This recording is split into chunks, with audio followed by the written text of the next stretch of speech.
The greatest assets, Trump Tower, 1290 Avenue of the Americas, Bank of America building in San Francisco, 40 Wall Street, sometimes referred to as the Trump building. I will say a lot of the press has said, whether you like them or not, there's no properties like that. I mean, I have the best properties. I think, among the best properties anywhere in the world.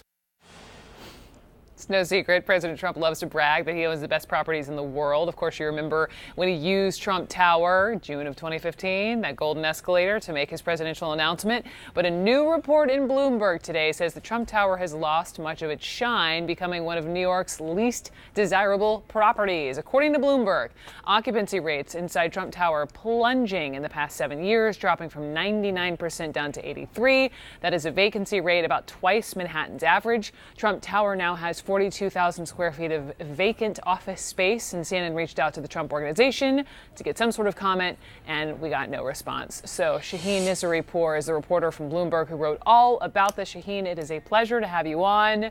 Let's get into the nitty-gritty of your article. So you talk about the last 2 years for people who own a unit in Trump Tower on Fifth Avenue has been brutal. It has. Why?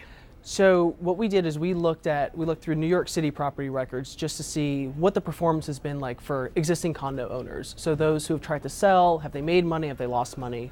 And what we found we thought was kind of interesting. There have been 13 condo sales since the election. Of those, there are 9 where you could see what the seller originally paid for the condo.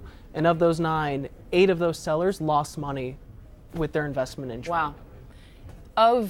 In the last 2 years, do you think part of that reason that it's been so brutal is because of the Trump name in New York City, or is it because it's just a pain in the butt to get to now with the security and the barricades and everything else? It depends on who you ask. So some folks have sold because they don't want to be associated with Trump.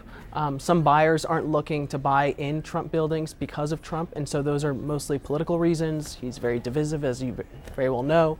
But for other folks, it's just a hassle. We spoke with one former condo owner, Michael Sklar. Yeah. His parents owned a condo in Trump Tower. They were from Phoenix. They'd only visit a few times a year, and they actually loved it.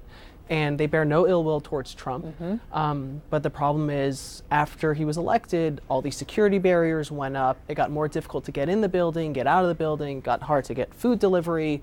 And Michael Sklar's mother was suffering from cancer, and her cab used to drop her off right in front of the building, so she'd go right inside her home. But then after the election, she'd be dropped off a few hundred feet away, and so tough for her. It's a bit of a walk, and Tough for her. At some point you kind of wonder, what am I paying for? Yeah. Is this worth it? Yeah, that they loved it, but it just wasn't worth it to That's them. right. Last question. Despite these issues, you say net income at Trump Tower actually rose slightly last year, It did. thanks to his 2020 campaign committee. Tell me about that. It did. So his 2020 campaign rent space in the tower, and they've spent, I want to say they've spent about $800,000, $900,000 in rent payments to Trump over the last 2 years, and that's coming directly from his donors and going straight into his pockets. And as a result, in part because of that, net income for the buildings actually rose. I mean, the building actually produces cash every year, about $10 million or so. The only issue is that not a lot of folks want to be associated with Trump for whatever reason. Shaheen, thank you very much. Thank you. Bloomberg.